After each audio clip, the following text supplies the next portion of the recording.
Happy Monday, everybody. Hope you're all doing well as we get into the week 4 of Through the Omenpaths, or Spider-Man. Every week, what I talk about is the top 8 performing decks in Diamond and above, according to a third-party tracker called Untapped. And I kind of give you guys the information for like what you should look for in your opening hand, as well as what the matchups are for each archetype. Give you some just general pointers because I play way too much Magic the Gathering. And then we'll also talk about what's happened in Best of 3. And this week we had a Star City game, Magic Con, and so we've got lots to talk about. So first up here in number 1, in Tier 1, with 11,000 matches and a 56.2% win rate is Boros Burn. And if you are new to Magic the Gathering, this is the deck that I recommend that you craft for grinding the ladder. And it has no changes from week 3. Usually around week 3, week 4, this is when you start to feel kind of like things are settled. We're going to see a ban with Vivi that is probably going to shake up things in best of 3, less so in best of 1, but we'll see. Who knows what they're going to include in their ban. The matchup data for this one is it's favored against mono red aggro, giving you that little edge with things like the life gain off of Lightning Helix and the Sheltered by Ghosts. It's a favored coin flip against Orzhov Bats and Jeskai Artifacts, and kind of depending on who has the play. It's an unfavored coin flip against mono black demons, being a little bit glass cannon-y. If you're leaning on the Slickshot Show Off, this can get 2 for 1 pretty easily. And then we also have the it's weak against mono white life gain, where the life gain strategy is able to gain enough life to get out of reach of this opponent's or out of this deck's strategy. Sorry. So the opening hand, you're looking for Lightstall Inquisitor if you're running it. Some lists are. It's a little bit less of a common inclusion, but it's a nice one on turn 1. Hired Claw is definitely, though, for this list, the best one in your opening hand. Sheltered by Ghosts is a great turn 2. Grease Wrench Goblin is a nice one to have so that you have something to use your Sheltered by Ghosts on as well. And then Screaming Nemesis is a nice way to top things off because of the mirror match and mono red. Where Screaming Nemesis, especially when you're on the draw, helps kind of swing it into your favor, because a lot of times this card has to be 2 for 1 for your opponent to answer it cleanly, unless you're doing it something like Sheltered by the Ghosts, right? So that's kind of where another way that this card gives you an edge against mono red, removing your opponent's Screaming Nemesis. All right, now for my homies out there who want to be doing something that's a little bit new. The new kid on the block right now is 4-color Roots. And it's kind of a take instead of Golgari Roots. And we've got the it's number 2 according to Untapped, also in Tier 1, but a much smaller sample size. So 1,100 matches, or a win rate of 55.9%. And so this one, we have no matchup data because it's a new one, but because it's leaning off of things on the graveyard, it's usually kind of resistant to the single point interaction from like mono black, that sort of thing. But yeah, you're using cards to mill cards into your graveyard to then enable your Insidious Roots. And, you've got Awaken the Dead is what makes it a 4-color deck, because you're bringing in the white for the Abzan space and then the blue for Awaken the Honored Dead. And, we've got some interesting things here to trigger off of the exile that this deck is really good at, exiling stuff from your own yard. So it's sort of similar to Golgari Roots for those who are familiar with it from days gone by. Throwing in white for the little bit of the Ketchermost strategy, which has been trying to find a home for a long period of time as well. And so the opening hand, what you're looking for is your enablers like Molt Tender. Gene Pollinator is really good in this archetype as well. And then Insidious Roots is the name of the game, right? It's your combo deck piece. And then Dredger's Insight is really nice for enabling your graveyard as well. And the life gain can be quite relevant. Number 3, according to Untapped, in Tier 2, which is a standard deviation below, but honestly is less than 1% difference, so it's not really that big of a differentiating factor, is Simic Omniscience. So this one had 1,400 matches as well, so not quite as popular as Boros Burn is in Diamond and above, but had a 55.5% win rate. It has no changes from week 3, so this one, there is a alternative list, so we will see changes potentially coming to this archetype down the line, but right now this is the kind of tried and true version. And the opening hand, you're looking for the Kona Rescue Beastie. This is the card that is the combo enabler, why it's called like Simic Omniscience or Kona Omniscience. It allows you to cheese in the Omniscience. If you have a station in play, So if you have a planet in play that you can station your Kona, if you have the Lost in the Maze in play, then Kona gets hexproof immediately as you station it, which is nice because then your opponent can't interact with it. So that kind of enables your combo without getting disrupted from your opponent. And then you've got the second best card in your opening hand is Omniscience.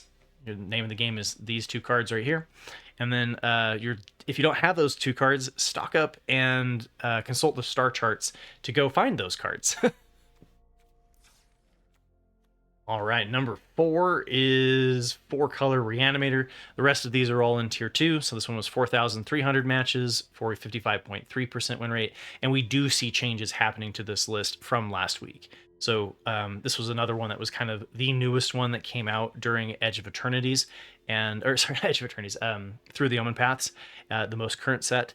And it's centered around this card, right? So we're starting to see this deck get a little bit more fine-tuned. So we're dropping things like the Steam Core Scholar, tweaking some of the lands, like dropping a Swamp, the 4 Botanical Sanctums, dropping all 4 copies of the Harvester of Misery, as well as the 4 copies of Breeding Pool, 1 Whale of Forgotten, the 3 copies of Quag Feast, and 3 Rakshasa's Bargains. And instead, we're bringing in some lands like Cavern of Souls, which helps it so that you don't get counterspelled when you go to play Cava Arrow. Blooming Marsh, Cash Grab is an enabler, getting things into your graveyard. Gloomlake Verge, bringing in the 4th copy of the Overlord of the Baelmerk. Bringing in the 4 copies of Kiora, the Rising Tide, which is a payoff instead of it's an enabler and a payoff. Being able to draw and then discard 2 to fill your graveyard. You're trying to get the Bringer of the Last Gift into your graveyard, as well as like Terror of the Peaks, so that you can kind of just win on the spot. And then Wastewood Verge, 4 Dredger's Insights. So similar to like what we saw in the 4-color Roots deck, you've got the Insights for as an enabler, the 4th copy of Awaken the Honored Dead, and the 2 copies of the Multiversal Passage. And this deck, we do start to have some matchup data for it, so it's favored against mono black demons. I expect 4-color Roots to be the same because it punishes that interaction, because you don't care if things are going into your graveyard. It's then favored also against Jeskai Artifacts, and I'm guessing that it's a little bit more favored than the 4-color Roots deck, just because the Jeskai Artifacts is trying to sweep the board, and Roots doesn't usually win on the spot. It can, it depends on how you build it. But this one is trying to win when your combo is getting enabled, so they can't even do something like a Wrath. And then it's kind of a race. Yours is a faster one than the Simulate and Synthesizer deck. And then similarly, it's also favored against the other combo deck, which is the Orzhov Bats deck, which is the same thing as like the Orzhov Sephiroth deck, or very similar. It's a favored coin flip against mono white life gain. You can hit through enough damage that it doesn't matter how much life they've gained. It's weak against Boros Burn and Mono Red Aggro, which are the 2 decks that are best at racing it on the turn 4.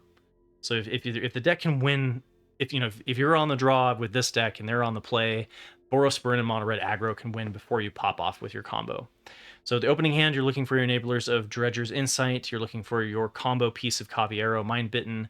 You're looking for Awakened the Honored Dead is a great one to have in your opening hand. And then Town Greeter is also another good way to enable the combo. Okay, number 5 is Mono Red Aggro, and this one had 8,200 matches for a 55.1% win rate and has no changes from last week. It's a coin flip against Mono Black Demons, Orzhov Bats, Jeskai Artifacts. It is weak to Mono White Life Gain and Boros Burn. So if you like coin flipping on the ladder, Mono Red is a pretty good one for you. It's opening hand, you're looking for the Hired Claw, Screaming Nemesis, similar to like Boros Burn. And then there's a lot of cards being explored in this archetype, so this one's also not one that's totally figured out. So Razorkin, Needlehead, Fanatical Firebrand, Scalding Viper, Burnout Bastronaut. These are all commonly seen in best of 3, more so than in best of 1. So we see some of that trickling down into best of 1. And then we have the Emberheart Challenger is a really good one in your opening hand. And then the Burst Lightning is nice because there's so much other Slickshot show-off on the best of 1 ladder right now. Number 6, we've got Orzhov Sephiroth, Orzhov Bats. Kind of depends on, this one's taken out more of the bat synergies, so this one's the Sephiroth build, but it's a similar idea, both centered around Raise the Past. This one had 3,000 matches for a 55.1% win rate, no changes from week 3. So it is favored against mono red aggro, being able to gain too much life for that strategy. It's a favored coin flip against mono black demons, being able to kind of gain that graveyard synergy, punishing that strategy. It's an unfavored coin flip against Boros Burn, and actually an unfavored coin flip against the Orzhov Bats list. So the Bats list doing better in sort of the mirror than this one. And part of that's just because it kills your opponent more readily in a one turn kill with the bats, with the what was the Starscape Cleric or whatever it is. And then we've got it's weak against mono white life gain, which gains more life than this deck and gets outside of the reach of the combo. And then it's weak against Jeskai Artifacts, having a really poor time rebuilding from Pinnacle Starcage. So the opening hand, you're looking for Voice of Victory to prevent your opponent from playing cards on your turn, but also the Mobilize gives you synergies off of like your other combo pieces, helps fill your graveyard through synergies with like the Snarling Gorehound. Sirvondum Sunstar Exemplar, whenever creature control dies, put a +1/+1 counter on it and gain 1 life, so Voice of Victory, and then that is a really great way, especially because if you can immediately get this up to 4 power, then your opponent it basically has to 2-for-1 them to answer this cleanly. So there's no way to answer it cleanly. And then we have the Snarling Gorehound is a really great one, as well as your Infestation Sage. All of these helping trigger your Surveil, so you really want to be aggressively filling the yard so you can hit a big Raise the Past. Izzet Prowess made its way into the top 8 this week, so do craft with care unless you're playing best of 3, where this has been a very dominant deck for quite some time. So this one was number 7 with 1,900 matches and a 55% win rate. It is a new archetype in the sense that we don't usually see Izzet Prowess in the top 8, considering it does pretty bad against the red decks in best of 1, as well as mono white life gain. But you see it in best of 3 because it has a more diverse best of 3 sideboard than either of those strategies. It gives you some better matchups post board. So it's a coin flip against mono black demons. It's unfavored against Boros Burn, and then it's weak to mono red aggro and mono white life gain. And the opening hand, you're looking for the Steam Core Scholar. You're looking for the Marauding Mako. You're looking for Fear of Missing Out. Storm Chaser's Talent, if you're running it in some lists will run that. And then Vivi Orniteer is nice to have in your opening hand so that you can discard it and get your combo going off of the Agatha's Soul Cauldron. Sorry, I had to go check my notes because I had a typo in there. It's an unfavored coin flip against Jeskai Artifacts. It's weak against Boros Burn, mono red aggro, mono white life gain. All right, and then the final top 8 here is Jeskai Artifacts. Now, I do want to say this to be clear to everybody. I'm trying to balance a meta review that is useful for beginners as well as useful for veterans who are trying to climb in Mythic. So you'll look at like Izzet Prowess. If you do not know or you are new to Magic the Gathering, you are going to probably struggle to get Izzet Prowess to work. It is going to be... It's not a bad deck, right? But like if I look at like Bronze to Mythic, its win rate is closer to 50% than when I look at Diamond and above, right? The better Magic the Gathering player you are, the better you're going to get Izzet Prowess to perform, right? So keep that in mind, that when I'm saying that these are the best decks in the top 8, it's with an asterisk, right? So if we look at like Bronze to Mythic, Boros Burn and Jeskai Artifacts would be number 1 and number 2.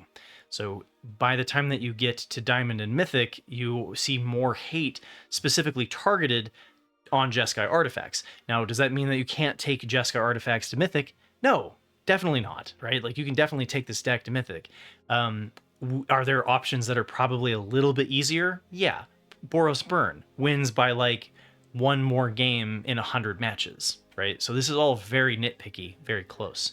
Just wanted to clarify that. So the 8th one here with 6,200 matches is Jeskai Artifacts with a win rate of 54.7%. No changes from week 3. It is favored against mono white life gain, mono black demons, Orzhov Bats. It's a coin flip against mono red aggro, an unfavored coin flip against Boros Burn.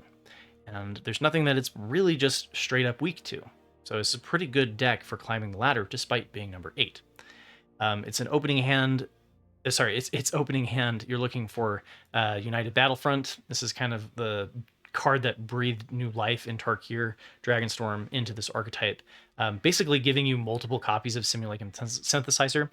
And if you have listened to my ramblings in the community deck techs, as well as just some of the general hypergeometric calculator stuff that I like to talk about, hitting that number 12 is really important, because it allows you to hit 2 more often by turn 5, giving you basically 2 synthesizers in a game on average if the game makes it to turn 5. So that's a pretty nice little tipping point, and it's even more so than that because like the Battlefront,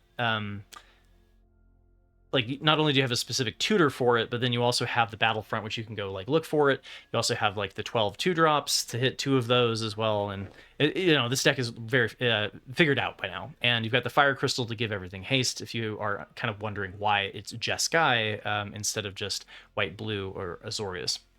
So Authority of the Consuls helps out against this deck's weakness, which is the mono red in Boros Burn. So Authority of the Consuls definitely improves that matchup. And then we've got Clay Fired Bricks, which also does, because the game, the 2 life can be a tipping point, causing your opponent to be short 1 turn. And then it does help you also hit the double pip white for the Pinnacle Star Cage. And then the 4th card that I'm looking for in my opening hand is the Simulating Synthesizer. The name of the game is how many of these can you hit, so having it in your opening hand is always helpful. All right, now for my favorite segment, which is best of 3. So this week we had the Star City Games Magic Con in Houston for Saturday and Sunday. So I will be talking about the RCQ results, and we see a lot of really great diversity coming from that RCQ. So it wasn't just completely dominated by Izzet Cauldron, which is kind of nice. And I think part of the reason why Wizards of the Coast was saying that like maybe there doesn't need to be a Vivi ban. But, everyone has spoken and it's coming down the line. So this one is running fewer Quantum Riddlers than last week, dropping the 2 copies of the Wild Ride, tweaking the lands, dropping the Starting Town as well as the Multiversal Passage. Kind of looks like almost maybe a little bit of an older list. We got like Thundering Falls, the straight up mountains. Part of the reason for that, though, is we're bringing in the Draconautics Engineer, which just wants to have more of that untapped red. And so we saw this one back, I want to say, during the Pro Tour last year. Being able to give you that haste can definitely help swing the thing, sort of like the Wild Ride can help change the tempo in the mirror match. And then we have the Marauding Mako up to 4th copy, and then we have 3 Tersa Light Shatters, which really helps enable the strategy of getting Vivi into the graveyard. So the best of 3 sideboard, we see they dropped a Broadside Barrage, so only 1 copy there. We've dropped an Essence Scatter as well as 4 Negates, so not disrupting that control matchups at all. We also dropped all 3 copies of Unable to Scream, and that really has to do with seeing more mono red, and so maybe they were just not expecting as much mono red in the RCQ. And brought in Spell Pierce for the Wraths like Pinnacle Star Cage, the cheaper Wraths. Brought in 2 Obliterating Bolts. This one's really nice against Dimir Midrange for answering the Enduring Curiosity cleanly. Tashana's Tidebinder is pretty nice for answering things like Kaido, but it also can silence Agatha's Soul Cauldron in the mirror. Ral Crackling Wit is nice against White Wraths. And we have the 2 Quantum Riddlers, which are nice in the mirror match. Any deck, anything that's kind of centered on that 5 Toughness Hate with Scorching Shots or Broadside Barrage, or the White Dragon with the red adventure side, can struggle with the Quantum Riddler. Okay, 2nd place in the RCQ on Saturday. This was the noon group. The previous one went 5-0, but Azorius Control by Jay Wilson went 4-1. The first one was by Mick Domo. Forgot to give you the shout out. So this one is a new archetype in the sense that in the last little bit, we haven't talked about Azorius Control in quite some time. It is very similar to the list that we've talked about in Best of 1. Obviously, it's not running Ultima because you're not going to run into Jeskai Artifacts as much, although we did see it in the RCQ. And we'll talk about it here shortly. But then this one, it's not running the Hornlock Whale. There's a couple of other differences, but Elspeth is still your primary win condition. Disrupt is the name of the game. And the sideboard, we've got Elspeth Smite against Aggro. Devout Decree is nice against Kaido, giving you a nice way to exile it. Rest in Peace gives you graveyard hate for against Reanimator strategies, and Izzet Cauldron.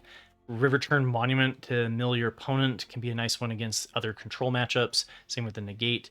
Kutzel's Flanker also gives you additional graveyard hate. Beza for against aggro. Elspeth Stormslayer, additional win condition. Split Up and Ultima for controlling the board. All right, so now we're on to the second group, which was the 4 p.m. group. So the RCQ first place went 5-0 was Boros Aggro by Koa Baron. And this one is very similar to what we see in Best of One, but bringing in some of those threats that I was talking about in Best of One that we haven't seen yet, right? So in Mono Red, we see more of these Burnout Bastronauts, the Razor King Needlehead, but instead of being in Mono Red, we're bringing in the Shelter by Ghosts and the Lightning Helix, and this largely is to counteract additional Mono Red that we would be expecting to see in the RCQ. So the sideboard, we've got a Braid for Artifact Hate, Blittering Bolt for Dimir Midrange to exile sticky threats, Sunspine Links to punish multiple 3-color plus strategies, Get Lost gives us some enchantment hate as well as Planeswalker hate. Twisted Fealty is a really nice way to take out one of the growing tall threats that happens a lot with Izzet Vivi. Chandra Spark Hunter, same thing as Ral. You're going to bring this in against like mono white control, Azorius Control, that sort of thing. That's anything that's dependent on controlling the board with Wraths. Stingerback Terror for against the decks that struggle against the 6 toughness and 7 toughness strategies, like other mono red decks that are doing Witchstalker Frenzy or Scorching Shot and that sort of thing. And lo and behold, all of the Best of One decks showing up to play. We have Jeskai Artifacts by Matt Mochkovitz. Went 5-0 on Saturday as well, and very similar to what we see in Best of One.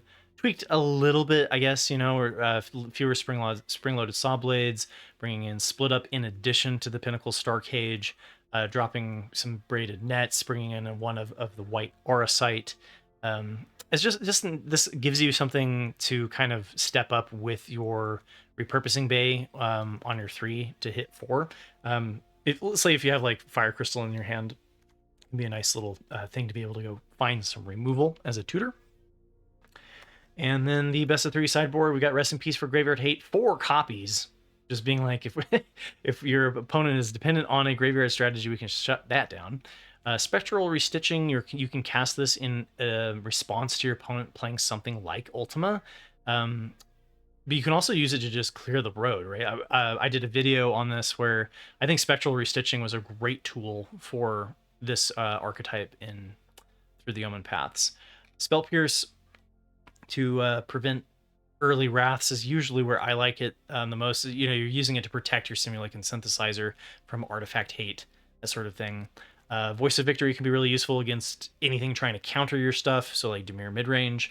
And then 4th copy of Pinnacle Star Cage if they're weak to that strategy, as well as the 4th copy of Split Up.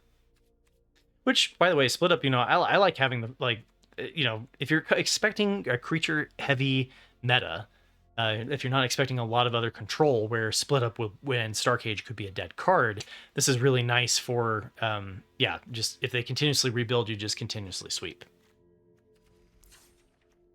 All right, and then we also see Naya Yuna by Eric Gray went 5-1, I think, or maybe it was 5-0 with a tie. Anyway, this one, we've talked about this one kind of briefly a while back, right? You're trying to get things into your graveyard that you can then cheaply reanimate. So the Overlords in this case, we've seen Bahamut and things like that tested out in this archetype as well. But then you use Yuna at the beginning of your in-step, return up to 1 enchantment from your graveyard to the battlefield with a finality counter on it. So it's a really great way to cheese these expensive Overlords into play. And then you've got Ramp with like Fenrir, you've got Disruption, you've got ways of getting things into the graveyard like Fear of Missing Out. You've got some of these little one-ofs like Terra and Joshua, which can give you some interesting just little payoffs, right? Judge's Insight for enabling the graveyard as well. And just it's fun to see Yuna getting a spot in our RCQ. So Devout Decree for Dimir Midrange, like I mentioned. High Noon is really great against Izzet Prowess. Like anything that really needs to cast multiple spells in one turn. It can actually be pretty detrimental to mono red aggro too. Clarion Conqueror is a nice way to just silence those silly, cauldrons. Torch the Tower for other aggro decks. Ghost Vacuum for graveyard synergies strategies. A Braid for artifact hate. Split Up for board centric strategies. Chandra for against wraths, and then your wrath of your own with Beyond Quiet. And I like, Beyond Quiet's kind of like Sunfall, right? It exiles, and we'll see. I was wondering if we were going to see more Beyond Quiet just over time, because like Sunfall was really good because you got that token as well. But a 5-costed Wrath that gets rid of dying effects is pretty cool. All right, then we also get to talk about good old mono red, and we will also talk about Dimir Midrange. So the culprits were there in the RCQ, but they weren't the only options, which is always refreshing to see. So mono red aggro by Andrew Tao also went 5-0-1. Again, I'm not sure if that was a draw or a loss. And if we compare this one to last week, we can see that the main board is very similar. They dropped a single copy of Shock to bring in an additional copy of Obliterating Bolt. Otherwise, the list is exactly the same. Again, pointing out the Razorken Needlehead and the Burnout Bastronaut for those who are new. We may see more of this trickle down into best of one given time. And the best of 3 sideboard, we do see a bigger change. So we dropped like 1 Sunspine Lynx, we dropped 1 Vengeful Possession, we dropped a Shock, we dropped 2 Soul Guide Lanterns, as well as the Stingerback Terrors. And instead, we're bringing in 3 copies of a Braid for Izzet Vivi. Brought in 1 Witchstalker Frenzy.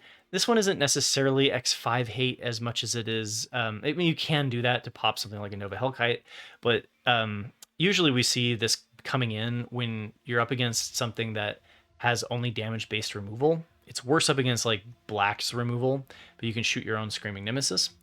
And then we've got Case of the Crimson Pulse. This one's good for anything that you need additional dig, additional resources.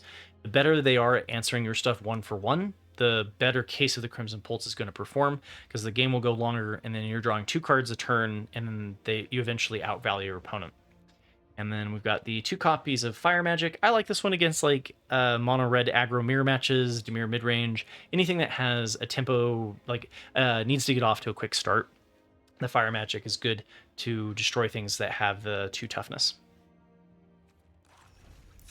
So I think this is a fast. I mean, I'm like a kid in a candy store right now, right? So we're gonna move on to the standard challenge on Magic the Gathering Online, which is the other tournaments that I usually use to keep track of what's happening in best of 3. And so we see Azorius Aggro by MJ23, which is a very familiar name if you follow the standard challenge every week. So they went 8-1, and we've seen this sort of strategy before. It was, it was like Azorius Convoke long enough ago, back when we were playing Knight Errant of Eos in it. But yeah, basically leaning heavily into the Cosmic Grand Zenith, trying to double spell, but then also just a general go wide token flood the board strategy. So you can copy whatever you want with the Mockingbird. Quantum Riddler gives us some really cool lines with the Mockingbird too, where you can like warp it in. Oh, actually, no, this one does the mana value. Never mind. But anyway, and no splash portal. Anyway, so you're doing this for card draw. I thought there was a way to cheese it, but there's not. And then best of 3 sideboard, we've got Seamrip for aggro. Exercise gives you some artifact hate. Rest in Peace Graveyard. Elspeth Stormslayer for against wraths. Shelter by Ghost against mono red. Detect Intrusion. Anything that has a really good like triggered ability that you can snag. Or just is kind of like it's like a negate with additional stuff, right? If you need stuff against instances and sorceries, then Detect Intrusion is nice. And then Split Up can be really good against other board centric strategies. And some of this stuff, actually no, never mind. I was thinking of the Resolute Reinforcements from days gone by. Forgive me, it's been a long day, and it's a new archetype. All right, and then last but not least is good old Dimir Midrange by Kako Ferrer. Went 7-2 and took down second. And if we compare this one, it's actually closest to the list that we covered in week 1, the second version. So it's the one that's not running the Deep Cavern Bats. And we've seen kind of a batless build before, so it's nothing new. So we've dropped 1 copy of Preacher of the Schism. This is usually better against like mono red. We dropped a Restless Reef. We dropped 1 Stab. same for, same goes. More mono red, the better this will do. Dropped 1 Multiversal Passage, and instead we're bringing in Tishana's Tidebinder. It works out better against Izzet Vivi. Brought in a Fountain Port and a Tragic Trajectory. This one has nice synergies with the map token on the Spyglass Siren, and then an island. So pretty much a core Dimir midrange list. And then the best of 3 sideboard, we dropped an Essence Scatter, which is the creature's specific counterspell. Karsi Revenant, which is a nice one against aggro because of the lifelink. Disdainful Stroke, which is nice against the Overlords, but we've been seeing less Overlords in 4-color control and Azorius Control. Actually, no, that one did Jeskai Revelation anyway. Anyway, it's good against Overlords to have that Disdainful Stroke. We dropped the Elegy Acolyte, which was being explored back in week 1. We brought in 1 copy of Lord Skitter, which is a way to hate on the graveyard creature of the Schism in the sideboard, so you can bring that in against aggro when you want it. Fabloom Trick, bringing in an additional copy there. I like this one in the mirror match a lot when you're on the draw. And then we have the second copy of the 0-point Ballad, and this one's a nice one if you're up against another. When you're on the play, when you're on the draw against the other creature-centric strategies. So, thanks for listening to my ramblings. As always, I hope they find you well. I hope they give you everything you need to have a good grip on what's going on in Standard. The fact that I didn't have to cherry pick anything, I just talked about the top 1 and 2 of the RCQ results as well as the Standard Challenge, and we have 8 different archetypes in best of 3. Makes me really feel good about where best of 3 is. I know it's an unpopular thing and a lot of people have been complaining about Standard, but I think it's actually in a really good place, and you've probably heard me say this before. And the best of 1, it's got a lot of Boros Burn, it's got a lot of Jeskai Artifacts, but again, we also see a lot of diversity there with decks that you can take to Mythic. So it's not like it's not Boros Burn or bust, right? So anyway, hope you enjoy some of these crazy combos and reanimators that we got going on in Standard. Aggro. There's still little bits of control too, like you've got Esper Mill, Azorius Control, 4-color control, that sort of thing. So like all 3 archetypes are available and there. Again, thank you to my YouTube members for supporting me throughout the years. I appreciate it. Thanks everybody for being a part of the community. If you want to come by on Discord and say hi, you're welcome to do so. Come by on Twitch and hear me complain about how terrible Pick 2 draft is. I've been having pretty bad luck on that, I must admit. And then, we got last Avatar The Last Airbender is coming down the line in November, which I will be doing my pre-release guide for, but I probably won't be doing the first 2 weeks or so because I will be taking a break. But then I will come back to do at least the meta review for that set and guide you guys on into the new year. So take care, everybody. Good luck on your RCQs. Good luck climbing the ladder, and I will see you next week.